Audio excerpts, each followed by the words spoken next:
समस्त मो चैनल को स्वागत करुछि। आज वीडियो रे तुम मानकर 10वीं श्रेणी इतिहास बही रो द्वितीय पाठ शिक्षार विकास ए चैप्टर प्रश्न उत्तर गुडी आलोचना करनेबा। ता सहित तुम मानकर परीक्षा उपयोगी important long question short question मध्ये आलोचना करनेबा। एक नंबर प्रत्येक प्रश्न गुडी कर उत्तर प्राय 60 गोटी शब्द रे लेख। स्वाधीनता पर परे ओडिसा रो प्राथमिक शिक्षा किपरि विकसित हला। उत्तर स्वाधीनता पर प्राथमिक शिक्षा क्षेत्र में महात्मा गांधी को मौलिक शिक्षा पद्धति पर गुरुत्व दिया जायतिला। शिशु को कर्माभिमुखी शिक्षा प्रदान पाई सरकार पाठ्यक्रम रे व्यापक परिवर्तन करथिले। 1947-48 शिक्षा वर्ष रे राज्य सरकार मौलिक शिक्षा व्यवस्था कार्यकारी करिया पई अनुगुण और रसुलकोंडा ठारे दुईटी शिक्षक प्रशिक्षण विद्यालय खोलिथिले। 1950 मसिया रे ओडिसा रे प्राथमिक विद्यालय संख्या थिला 10,165 एवं छात्र छात्री मानक संख्या थिला 4,41,967। आईवी प्राथमिक शिक्षा को सार्वजनिक करिया पई एवं नाम लेखा ऊपर गुरुत्व दिया जायछि। 14 वर्ष बयस पर्यंत शिशु और किशोर माने विद्यालय छाड़ी न जिबा पई विहित व्यवस्था करा जायछि। शिशु मानक विद्यालय प्रति आकृष्ट करिया पई 1995 मसिया रु सरकार मध्याह्न भोजन व्यवस्था करिसेंती। 1996 मसिया रु जिला प्राथमिक शिक्षा व्यवस्था परवर्ती काल रे सर्व शिक्षा अभियान कार्यकारी करा जायछि। ख स्वाधीनता पर ओडिसा रे महाविद्यालय स्तरीय शिक्षा व्यवस्था किपरि थिला। उत्तर आइरे ओडिसा रे महाविद्यालय शिक्षा क्षेत्र रे 20 शताब्दी रो पंचम दशंधि सेते उत्साहजनक नथिला। ओडिसा रे एकमात्र विश्वविद्यालय उत्कल विश्वविद्यालय जहाकि 1943 मसिया रु एक सहबंधक और परीक्षा परिचालक विश्वविद्यालय भाव कार्य करुथिला। 2 सेतबेले रेवेन्सा महाविद्यालय थिला ओडिशा उच्च शिक्षा क्षेत्र रे एकमात्र अनुष्ठान। बालेश्वर पुरी और संबलपुर रे तीनोटी कनिष्ठ महाविद्यालय थिला। 1947 मसिया सरकार सेगुडिकर डिग्री श्रेणी संयुक्त कले। सेही वर्ष कोरापुट ठारे एक इंटरमीडिएट महाविद्यालय प्रतिष्ठा करागला एवं पारलाखेमुंडी महाविद्यालय को सरकार हाथ को नेले। 1950 मसिया पूर्व रेवेन्सा महाविद्यालय रे डिग्री स्तर रे विज्ञान शिक्षा इंग्राजी ओडिया अर्थनीति गणित और रसायन विज्ञान रे स्नातकोत्तर शिक्षा व्यवस्था थिला। अन्य 6टी सरकारी महाविद्यालय रे इंटरमीडिएट स्तर रे विज्ञान श्रेणी मध्ये खोला जायतिला। आईवी 1950 मसिया बेलकू ओडिसा रे सर्वमोट महाविद्यालय संख्या थिला 14 एवं सेगुडिकरे 5,699 जन छात्र छात्री अध्ययन करुथिले। परवर्ती काल रे उभय सरकारी और बेसरकारी उद्योग रे महाविद्यालय गुड़िकर संख्या बढ़ी चलिला। शिक्षक प्रशिक्षण निमित्त ओडिसा रे की सुजोग रही अछि। उत्तर शिक्षक प्रशिक्षण पई कटक प्रशिक्षण महाविद्यालय कार्यरत थिला। एहा माध्यमिक विद्यालय रो शिक्षक और शिक्षा परिदर्शकों पई प्रशिक्षण प्रदान करुथिला। 2 परवर्ती समय एही कॉलेज को राधानाथ प्रशिक्षण महाविद्यालय नाम नामित करागला।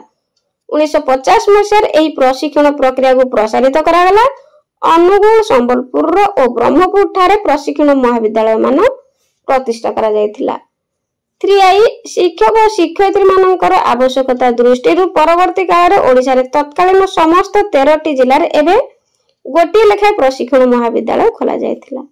आईबी एबे राधानाथ प्रशिक्षण महाविद्यालय Radhanath institute of advance studies in education RNIASE नाम रे परिचित। घ वैषयिक शिक्षा पई स्वाधीनता परवर्ती ओडिसा रे सरकार की पदक्षेप नेइछंती सरकार ओडिसा रे। तो उत्तर आइरे वैषयिक शिक्षा पई स्वाधीनता परवर्ती ओडिसा रे अनेक यांत्रिक महाविद्यालय प्रतिष्ठा होईछि। 1956 मसिया बुर्ला ठारे और 1961 मसिया राउरकेला ठारे आंचलिक यांत्रिक महाविद्यालय शुभारंभ करा जायतिला। 2 20 शताब्दी शेष 2 दशक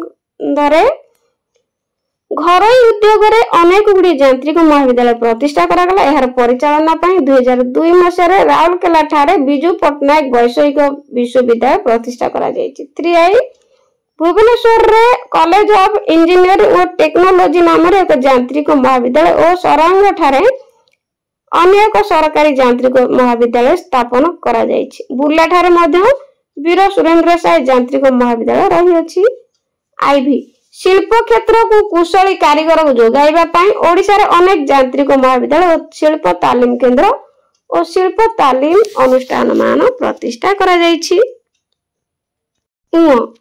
कृषि पशुपालन मत्स्य चाष संपर्कित शिक्षा और गवेषणा पई ओडिशा रे की सुजोग रही अछि। इंपोर्टेंट क्वेश्चन उत्तर कृषि विषयक शिक्षा पई 1954 मसीह रे भुवनेश्वर रे एक कृषि महाविद्यालय प्रतिष्ठा करा गला 1954 रे। पर यार परिसर को संप्रसारित कर 1962 मसीह रे ओडिशा कृषि और वैषयिक विश्वविद्यालय प्रतिष्ठा करा गला। टुआई परवर्ती काल रे केंद्र सरकार कटक ठारे धान गवेषणा केंद्र प्रतिष्ठा कले। 1977 मसीह रे कौशल्यागंज ठारे एक मत्स्य गवेषणा केंद्र रो भित्ति प्रस्तर स्थापित होला। केंद्रीय मधुर जल मत्स्य गवेषणा केंद्र नाम रे नामित एही अनुष्ठान मत्स्य चाष संपर्क रे सर्वभारतीय स्तर रे एक अग्रणी अनुष्ठान। 3 परवर्ती काल रे साखी गोपाल ठारे एक नारिकेल गवेषणा केंद्र स्थापित होईछि। आईबी हीराकुद रो अनति दूर रे चिपिलिमा ठारे एक कृषि महाविद्यालय मध्य प्रतिष्ठित होईछि। तो बहुत इंपोर्टेंट एथरे बहुत शॉर्ट क्वेश्चन मध्य अछि भलो भाबरे प्रैक्टिस करिवो। 2 नंबर प्रत्येक प्रश्न रो उत्तर प्राय 20 गोटी शब्द रे लेख। क मौलिक शिक्षा कोन? उत्तर मौलिक शिक्षा पद्धति महात्मा गांधी का स्वप्न थिला और स्वाधीनता पर प्राथमिक शिक्षा क्षेत्र रे एही पद्धति ऊपर गुरुत्व दिया जायतिला। 2 एहा द्वारा शिशु को कर्माभिमुखी शिक्षा प्रदान करी स्वावलंबी हेबार व्यवस्था करा जाउतिला। ख इंग्रजी माध्यम विद्यालय मानकरे माध्यमिक शिक्षा पर परीक्षा परिचालना करुतिबा अनुष्ठान गुड़िकर नाम कोन? उत्तर इंग्रजी माध्यम विद्यालय गुड़िकरे माध्यमिक शिक्षा पर परीक्षा परिचालना पई 2टी अनुष्ठान रहिछि। उत्तर से गुड़िक होला एक रे केंद्रीय माध्यमिक शिक्षा बोर्ड, द्वितीय रे भारतीय माध्यमिक शिक्षा परिषद। ग श्री जगन्नाथ संस्कृत विश्वविद्यालय केबे प्रतिष्ठा करा जायथिला? श्री जगन्नाथ विश्वविद्यालय उत्तर 1981 मसीह रे श्री जगन्नाथ संस्कृत विश्वविद्यालय प्रतिष्ठा करा जायथिला। घ 1950 मसीह बेलकु शिक्षक मानकर प्रशिक्षण पई ओडिसा रो केउ स्थान रे शिक्षानुष्ठान मान थिला? उत्तर 1950 मसीह रे शिक्षक मानकर प्रशिक्षण पई ओडिसा रो कटक, अनुगुल, संबलपुर और ब्रह्मपुर ठारे शिक्षानुष्ठान मान थिला। 1961 मसीह सुधा ओडिसा रे केउ यांत्रिक महाविद्यालय मान थिला? उत्तर 1961 मसीहा सुधा ओडिसा रे बुर्ला ठारे एक यांत्रिक महाविद्यालय थिला। 1961 मसीहा रे राउरकेला रे आंचलिक यांत्रिक महाविद्यालय शुभारंभ होला। च ओडिसा कृषि और वैषयिक विश्वविद्यालय केबे और केउ महाविद्यालय को संप्रसारित करी प्रतिष्ठित होइतिला? उत्तर आइरे ओडिसा कृषि और वैषयिक विश्वविद्यालय 1962 मसीहा रे प्रतिष्ठा करा जायतिला। टुआई एहा भुवनेश्वर रे थिबा कृषि महाविद्यालय को संप्रसारित करी प्रतिष्ठित होइतिला। 6 केंद्रीय धान गवेषणा केंद्र केबे और केउठारे काहा द्वारा प्रतिष्ठा करा जायछि? बहुत इंपोर्टेंट क्वेश्चन के। उत्तर केंद्रीय धान गवेषणा केंद्र कटक ठारे प्रतिष्ठा करा जायछि। एहा केंद्र सरकार द्वारा प्रतिष्ठा करा जायछि। शॉर्ट क्वेश्चन गुडक भलो भाबरे मन रखिबो। जो केंद्रीय मधुर जल मत्स्य गवेषणा केंद्र रो भित्ति प्रस्तर केबे और केउठारे स्थापित होइतिला? उत्तर केंद्रीय मधुर जल मत्स्य गवेषणा केंद्र रो भित्ति प्रस्तर 1977 मसीह स्थापित होइतिला। एहा भुवनेश्वर निकटस्थ कौशल्यागंज ठारे स्थापित होइतिला। मन रखिबो कौशल्यागंज ठारे। जो ओडिसा रे प्रतिष्ठित सरकारी आयुर्विज्ञान महाविद्यालय गुड़िकर नाम कोन? ओडिसा रे 3 गोटी सरकारी आयुर्विज्ञान महाविद्यालय प्रतिष्ठित होइछि। 1 रे कटक रो श्री रामचंद्र भंज मेडिकल कॉलेज, 2 रे बुर्ला रो वीर सुरेंद्र साई मेडिकल कॉलेज, 3 रे Brahmapur Maharaja Krishnachandra Gajapati medical college. New Odisha रो केउ स्थान रे आईन शिक्षा और गण जोगाजोग शिक्षा संबंधी सर्वभारतीय शिक्षानुष्ठान अवस्थित? उत्तर ओडिसा रो आईन शिक्षा पई कटक ठारे एक आईन विश्वविद्यालय अछि। 2 गण जोगाजोग शिक्षा पई भारतीय गण जोगाजोग संस्था ढेंकानाल ठारे प्रतिष्ठा करा जायछि।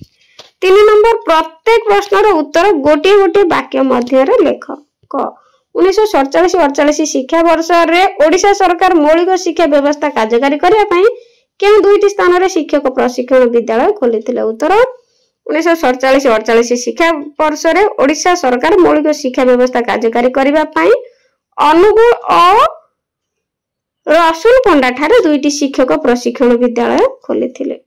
ख 1950 मसिया बेलकू ओडिसा रे केतोटी हाई स्कूल थिला मन के पिला माने ओडिसा रे 1950 मसिया बेलकू 153टी हाई स्कूल थिला। ग केबे ठारू उत्कल विश्वविद्यालय कार्य आरंभ करूची 1943 मसिया ठारू उत्कल विश्वविद्यालय कार्य आरंभ करूची। घ संबलपुर विश्वविद्यालय केबे प्रतिष्ठित होइतिला उत्तर 1967 मसिया रे संबलपुर विश्वविद्यालय प्रतिष्ठित होइतिला। केबे उत्तर ओडिशा विश्वविद्यालय प्रतिष्ठित हला उत्तर 1969 मसिया रे उत्तर ओडिशा विश्वविद्यालय प्रतिष्ठित हला। च ओडिशा रे प्रतिष्ठित जातीय विश्वविद्यालय केउ स्थान रे अवस्थित उत्तर ओडिशा रे प्रतिष्ठित जातीय विश्वविद्यालय कटक ठारे अवस्थित। छ राउरकेला स्थित यांत्रिक महाविद्यालय वर्तमान नाम कौन उत्तर राउरकेला स्थित यांत्रिक महाविद्यालय वर्तमान नाम जातीय वैषयिक शिक्षानुष्ठान बा एनआईटी। जो केउठारे एक नारिकेल गवेषणा केंद्र स्थापित होइछि उत्तर साखीगोपाल ठारे एक नारिकेल गवेषणा केंद्र स्थापित होइछि। झ केउ शिक्षा वर्ष ठारू कटक रे सरकारी मेडिकल कॉलेज रे नाम परिवर्तन करा गला 1949-50 शिक्षा वर्ष ठारू कटक रो सरकारी मेडिकल कॉलेज रो नाम परिवर्तन करा गला 1949-50 शिक्षा वर्ष ठारू। नियो जातीय पुनः थैथान प्रशिक्षण और गवेषणा प्रतिष्ठान केउठार अवस्थित उत्तर जातीय पुनः थैथान प्रशिक्षण और गवेषणा प्रतिष्ठान ओलटपुर ठारे अवस्थित। 4 नंबर प्रत्येक प्रश्न रे दिया जायतिबा 4 गोटी विकल्प मधुर ठीक उत्तरटी बाछि तार क्रमिक नंबर सहित लेख। क 1947 मसिया रे केउठारे एक इंटरमीडिएट महाविद्यालय प्रतिष्ठा करा गला बालेश्वर पुरी संबलपुर कोरापुट उत्तर कोरापुट। ख ब्रह्मपुर विश्वविद्यालय केबे प्रतिष्ठित होइतला 1950 1967 1981 1999 ठीक उत्तर 1967। ग बिजू पटनायक वैषयिक विश्वविद्यालय केउठारे अछि बिजू पटनायक वैषयिक विश्वविद्यालय पुरी राउरकेला बुर्ला भुवनेश्वर तो ठीक उत्तर बुर्ला। घ चिपिलिमा ठारे केउ महाविद्यालय प्रतिष्ठित होइछि यांत्रिक महाविद्यालय कृषि महाविद्यालय चिकित्सा महाविद्यालय विज्ञान महाविद्यालय तो ठीक उत्तर कृषि महाविद्यालय। आंचलिक आयुर्विज्ञान गवेषणा केंद्र केउठारे अवस्थित कटक ब्रह्मपुर बुर्ला भुवनेश्वर तो ठीक उत्तर भुवनेश्वर। तो पिला माने वीडियोटी केमति लागला कमेंट रे निश्चित जणेबा रहिली तुम मानकर सुंदर सुंदर कमेंट अपेक्षा रे। तो बोर्ड परीक्षा पाखे आसलानी तो भलो भाबरे प्रिपेयर हेबो। आज पय रहउची गॉड ब्लेस यू।